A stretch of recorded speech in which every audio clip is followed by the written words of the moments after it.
Lecture 3 System Reliability. In this lecture, the learning objectives are to find system reliability in series and parallel systems, to find mean time to failure in series parallel systems, to understand the memoryless property in an exponential failure model, to understand the simple examples, how we can find the system reliability and mean time to failure. So in the previous lecture we have already discussed the meaning of system and various types of configurations of the system. So before understanding the system reliability and mean time to failure, let us quickly recall what is the meaning of system. So system, we mean the set of various components or items connected to each other depending upon the functional relationship among the components may be called as a system. For example, TV set, radio set or computer or power generator etc. may be referred as systems. Further, we have already discussed the system reliability depends upon the system configuration and the number of components that it consists.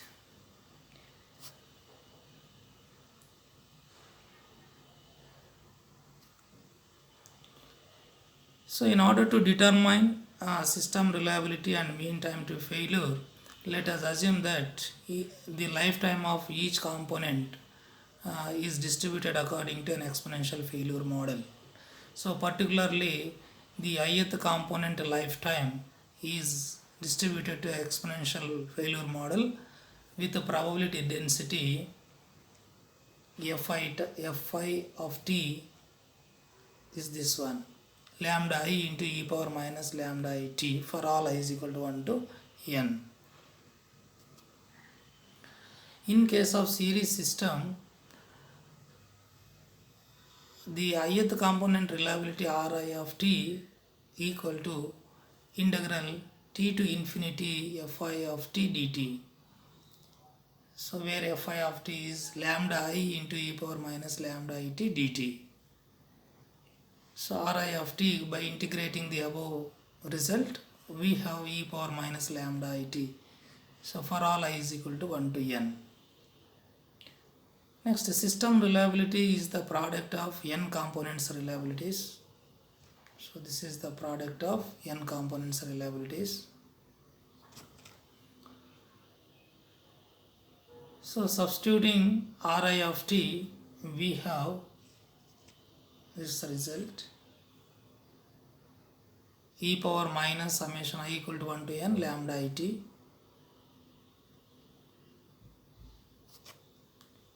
Mean time to failure is defined as integral 0 to infinity Rs of t dt, where Rs of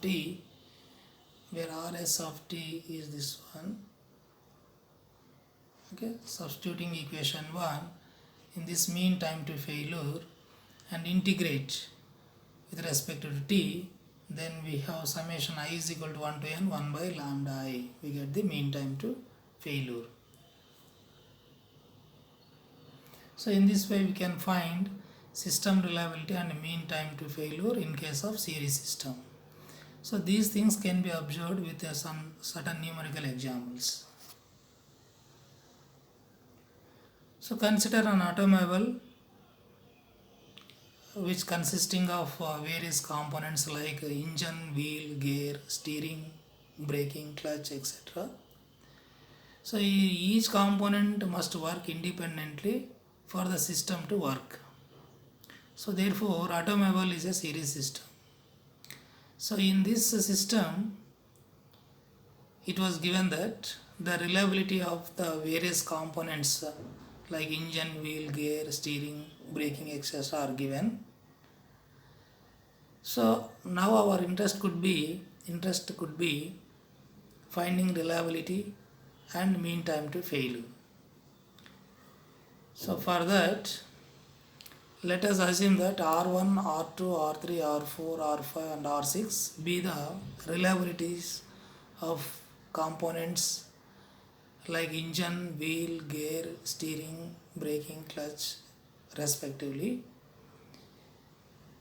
So that is R1 is equal to 0.75, R2 equal to 0.85, R3 is equal to 0.95. Like this, it was given the reliabilities of all the components. Further, we know that system reliability is equivalent to product of components reliabilities. So this is the product of component reliability. Substituting the given reliabilities, we get system reliability is 0.2854. So that means even the components reliabilities are very higher values, the system reliability is minimum because of the complexity in the system. So if the components are connected in series, as the number of components increases, the system reliability will be decreases. That's what we can observe in series system.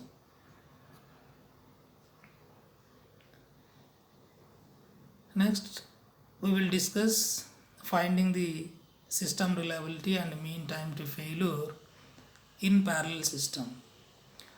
Further, assume that the parallel system is restricted to two components only. So let us assume R1 of t and R2 of t be the reliabilities of the components 1 and 2 respectively. Then the system reliability equal to product of C1 works and C2 works or both the works. We know that in case of parallel system, at least one of the component must work for the system to work. Therefore, probability of C1 work or C2 work. So this is expressed as probability of C1 union C2. Using the additional law of probability, P of C1 plus P of C2 minus P of C1 intersection C2. So that equal to R1 of t plus R2 of t minus R1 of t into R2 of t. So R1 of t is the reliability of the first component and R2 of t be the reliability of the second component. So this can be expressed as 1 minus R1 of t into 1 minus R2 of t.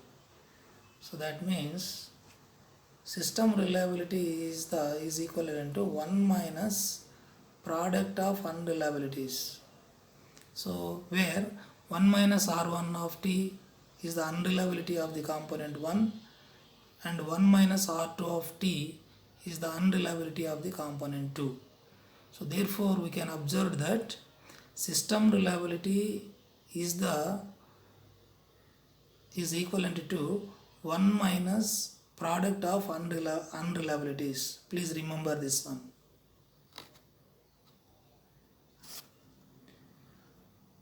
So system reliability is a product of unreliabilities. So which can be expressed as product of I is equal to 1 to n 1 minus Ri of t. So that means system reliability is equivalent to 1 minus product of unreliabilities. So in parallel system, this is the 1 minus product of unreliabilities. So this can be expressed as product of unreliabilities, right?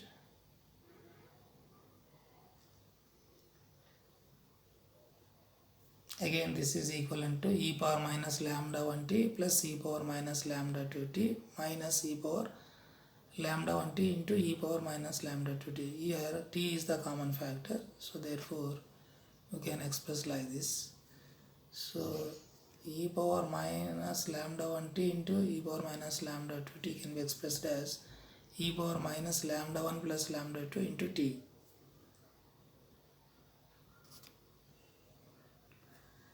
So mean time to failure, we know that MTTF equal to integral 0 to infinity Rs of t dt.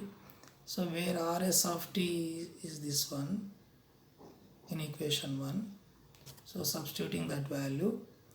So integral 0 to infinity Rs of t value into dt. So integrating this we get 1 by lambda 1 plus 1 by lambda 2 minus 1 by lambda 1 plus lambda 2, which is the mean time to failure, where lambda 1 is the failure rate of first component and lambda 2 is the failure rate of second component. Now let us discuss how we can find system reliability and mean time to failure with an example. So consider a parallel system which consisting of component 1 and 2, where component 1 failure rate is 0.015 and component 2 failure rate is 0.025. So with this assumption, now let us find system reliability and mean time to failure. So we know that in parallel system reliability is 1 minus a product of unreliabilities. Substituting the lambda 1 and lambda 2 values, we have system reliability is 0.96.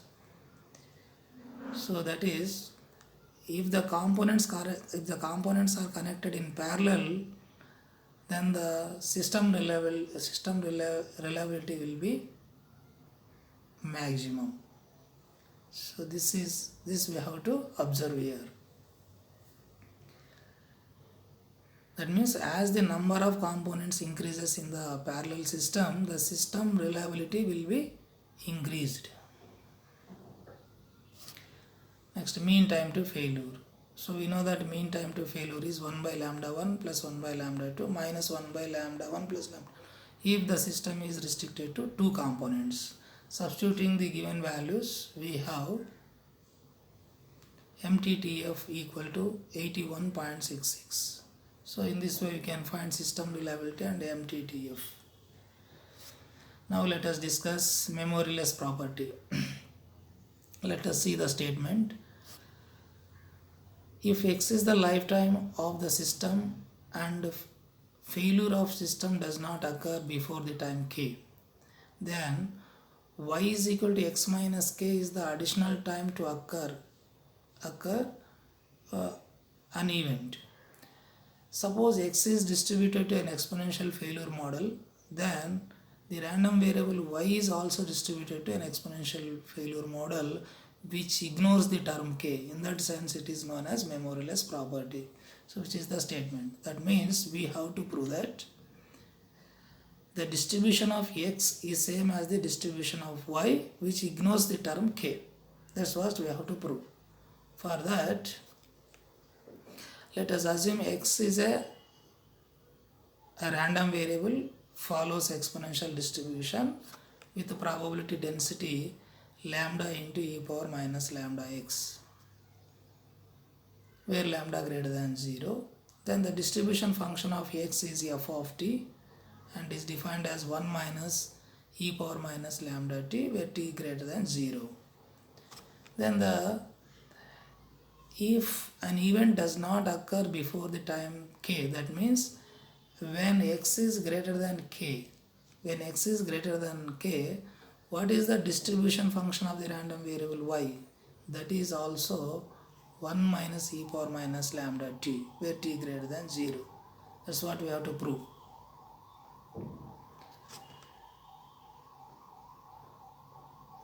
So according to conditional probability of A given B, we know that probability of A given B is equal to probability of A intersection B divided by probability of B. So then probability of Y is less than or equal to T intersection probability of X greater than K divided by probability of X greater than K. Here Y is less than or equal to T is the A and X greater than K is the B. So using conditional probability we can write like this. Next, Y is equal to X minus K. We get this result. Next, so minus K is taken in this side, then x is less than or equal to k plus t intersection x greater than k divided by probability of x greater than k. So here let us assume that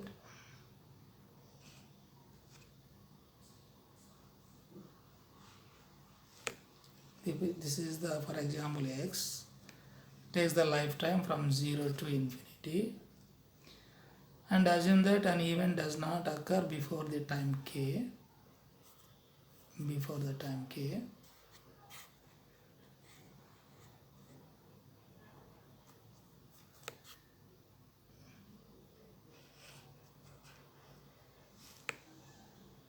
This is the x,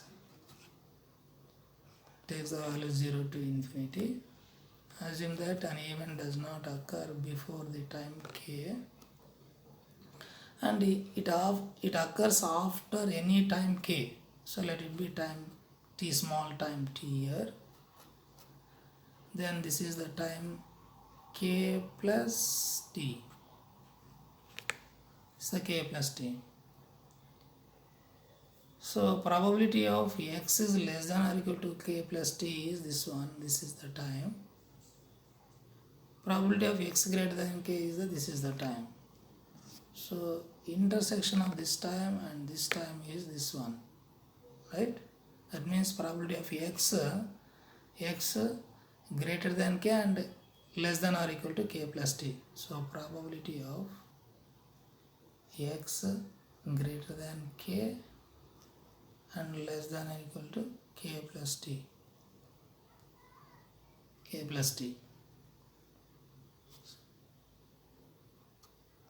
So in the numerator, that can be expressed as the probability of x greater than k and less than or equal to k plus t. So using the properties of distribution function, we have like this. Substituting the distribution function values, we get this result. Probability of y is less than or equal to t, that is 1 minus e power, which is the distribution function of the random variable which does not include the term k. In that sense, it is known as lack of memory. Thank you very much.